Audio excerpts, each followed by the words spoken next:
Hello friends, how are you? Welcome to your own channel Midu Study. I am your friend Ashutosh from IIM Indore, and friends, as we all know, Midu Study is your own initiative in which we are doing all MBA concepts in a very simple manner. Friends, today's video is on our strategic management module and it is video number 5. Let me remind you what we have already done. We have covered the first unit of strategy, which was introduction to strategy, in which we understood what is strategic management all about, various models of strategic management, about strategic audit and basic fundamentals, we can say. Today we will start second unit, which is social responsibility and ethics. We will have two videos in which we will cover this unit. First video is today's video number 5. We will focus on this social responsibility part, and in next video, which will be coming soon in 8 to 10 days time, we will be discussing about ethics in our sixth video. Let us start. First of all, let me define what is social responsibility for you. Let us understand, and during the course of this video I will also tell you why are we even discussing this. Means, see, you might be thinking, from a company's perspective, we were discussing about corporate strategy, business strategy, then why the social responsibility comes and why it is such important that we are doing it in the beginning. It is important, my dear friends, because company needs to be socially responsible. It proposes that a private corporation has responsibilities to society that extend beyond making a profit. So being socially responsible means don't focus only on making profit. You also need to discuss or think about the society for which you have responsibility, and that is what is called a social responsibility. Let us move ahead. First, let me tell you a traditional view. So it was given by Friedman, that is why it is known as Friedman's traditional view of business responsibility. So this person, he said that totally against social responsibility. He said that if you are in business, your primary goal is profit maximization. See this red highlighted part. Primary goal of a business is profit maximization, not spending shareholder money for general social interest. Means you are not here for doing any social interest or the social causes. You are into business to make money, to make maximum profit, which in turn should go to the shareholders who have invested in your firm. So every company should focus on profit maximization. This was the traditional view of Friedman's. Against this traditional view, then came Carroll, and Carroll said that a company has basically 4 responsibilities. Those are known as Carroll's 4 responsibilities of business. The very first one, my dear friends, is the economic responsibility. By economic responsibility, we mean sorry, produce goods and services of value to society so that firm may repay its creditors and increase the wealth of its shareholders. So basically means produce those goods and services so that you can create some value and then in turn repay the creditor and increase the worth of the shareholders. That is basically economic responsibility of the company. Next, what is known as legal responsibility. So defined by government in laws that management is expected to obey. A very simple example to which you can relate is your corporate social responsibility or CSR spendings. So government has made a mandate that a certain organization who has this turnover, this profit should spend at least this percent of profit in CSR. That is basically a legal responsibility which the company is bound to do as part of CSR. Let us move ahead for the third responsibility. After economic and legal comes your ethical responsibility. What is basically ethics if we define?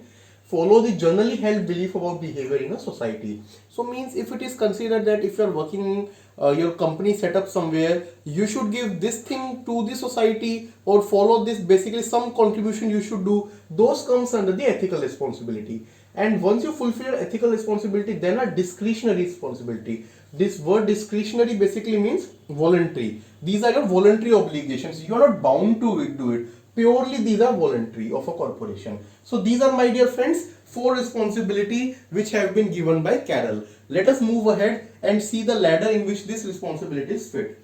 So my dear friends, a business is responsible for 4 responsibilities as we have already discussed, and this is the pyramid of that particular thing.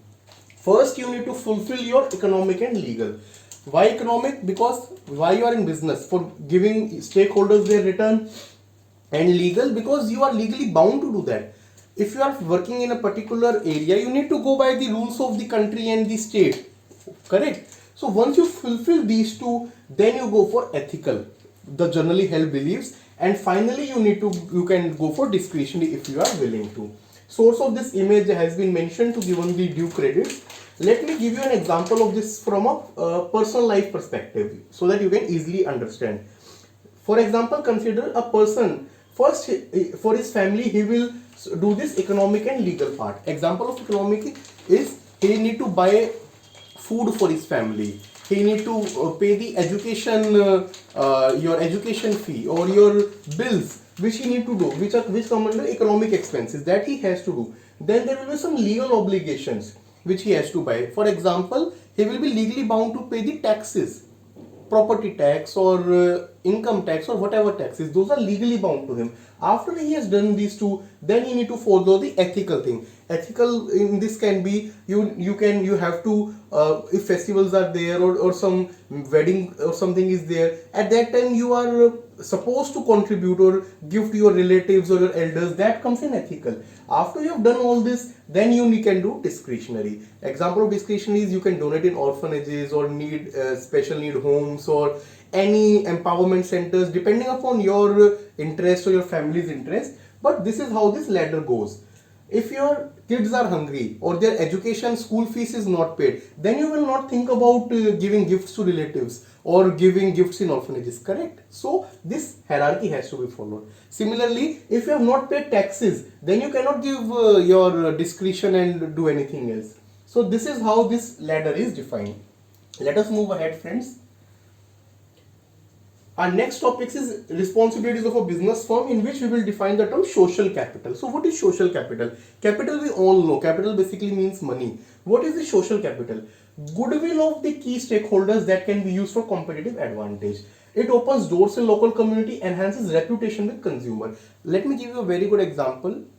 For example, from this COVID time, people would definitely remember two names. One is Ratan Tata or the Tata Group, who did your lots of philanthropy and very good donations. Another name which was when most of us would recall is Sonu Sood. Why? He helped a lot of people. He helped people in getting the essential supplies, in sending the laborers or people to their destinations. So what did all that do? By spending that, or that particular group or sources, in both cases, what they gained? They gained this social capital. In the society, you got basically goodwill. Okay, my dear friends, this was about social capital. Let us move ahead. Benefits of being socially responsible. We have already discussed this. Now I am putting it in a single slide. May enable firm to charge premium price and gain brand loyalty. So if you are known for being social responsible, you can charge premium price and gain brand loyalty. Example in stationery, example is Classmate or the ITC group. What they do is they pledge that whatever you are buying on one item, your maybe 1 rupee, 2 rupee go for the education of poor kids. So you will think that okay, let me spend more and let me buy this particular brand notebook so that some benefit can be done. This what benefit this company is getting? This benefit is coming from being socially responsible.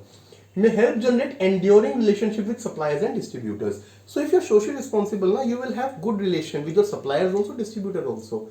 So if God forbid some bad thing happens or some calamity comes, they will be there for you. Okay, because they know that you are socially responsible. Can attract outstanding employees. Even in the field of employment or the job market, you will be known because everyone wants to work in a firm which has a good brand image. For example, why people who join groups like Tata Group normally do not switch and plan to retire from there? Because they have a kind of I can say status in the society that I am working in this XYZ brand. Let us not focus on one particular brand, but whatever brand is there which has this kind of loyalty, basically it attracts good employees, more likely to be welcomed into a foreign country. So if you are known for being socially responsible and you move to some foreign countries, if you want to open your branches, even they will welcome you and even support you. Can utilize the goodwill of public officials for support in difficult times. So your public firm, laws are there equal for each public firm, but if you have such kind of image, even people who are sitting in public offices, government offices, this goodwill can even help you get their support in the difficult times. Okay friends, so see lots of benefit. Characteristics of sustainability we discussed in first unit also. Here I am putting it, just let us spend 30 seconds time and discuss. So you need to take care of these three responsibility. Social we discussed in detail, How one can be socially responsible? Economic, by generating value, generating money, so that you can repay it to the creditors and the shareholders. Environmental means your activities should not have adverse effect on the environment. If you are generating profit and for social economic anything, but you are creating lot of pollution, lot of toxic material is going into the local river and it is getting polluted, entire ecosystem is getting disturbed because of that. So in that case you are failing on the environmental part. So you need to focus on all these three pillars. Let us move ahead. Corporate stakeholder. So let us define few terms. First of all, who is a stakeholder? Anyone who has interest in business and affect or are affected by the achievements of firm's objective. Those are known as stakeholder. So they have some sort of interest and they are affected by the achievements of firm objective. They are known as stakeholders. Enterprise strategy. What is basically enterprise strategy? An overarching strategy explicitly articulating the firm's ethical relationship with the stakeholder. That is, my dear friends, known as enterprise strategy. Let us move ahead.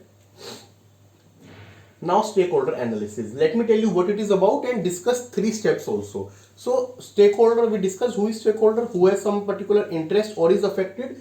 Analysis means identifying and evaluating the stakeholders. Identify who are your stakeholders and then even evaluate. And what are the three steps? Let us study. So first step of this is identify the primary stakeholder. When we say primary, see this word in italics. Those who have direct connection with the corporation. Direct connection is there and who have sufficient bargaining power to directly affect the corporate activities. For example, your primary stakeholders can be your customers, your employees, your suppliers, shareholders and even creditors. Okay, let us move to the second step, my dear friends. Second step in stakeholder analysis is to identify the secondary stakeholders. And who are the secondary stakeholders? Secondary stakeholders, my dear friends, have indirect stakes. So the difference between first and second is there the stake was direct, here the stake is indirect. Okay, but they are affected by the activities. Few examples are the NGOs, activists, local communities, trade associations, competitors and the government. Okay, and the final step will be, now we have identified the stakeholders, primary as well as secondary. Now we need to see what effect any decision which we are making, strategic decision we are making. For example, we are launching a new product or we are reducing prices. It will have some effect now on supplier, on customers, on creditors, whatever. We need to study that effect of that particular strategic decision. That is, my dear friends, known as stakeholder analysis, third step in which we estimate the effect.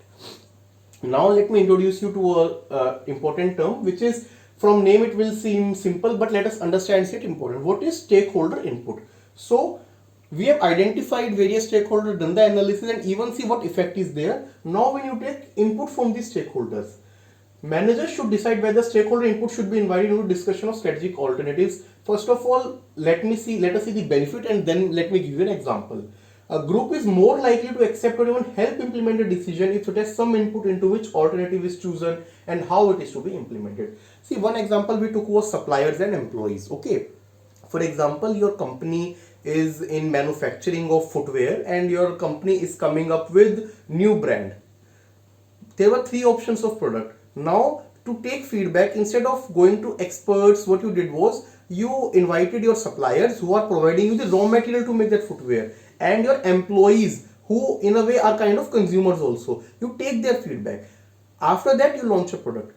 Chances of success are higher because those stakeholders at least will do all the efforts to make it a success. And instead of your own mind, you are using multiple minds as feedback. These are, my dear friends, benefits of taking the stakeholder input. So with this we come to end of today's video, my dear friends, in which we discussed about the social responsibility part. One part of this video, this top chapter is over, and like I told, in our next video coming soon, we will discuss about ethics. So friends, how you like today's concept about social responsibility in strategy? Do let us know. If you have any feedback, you can write on meedu.study@gmail.com or in the comment section, and we will definitely work on your feedback. If you are liking our content, please like our video, share and subscribe to Meedu Study. Thank you friends. Take care. Good day.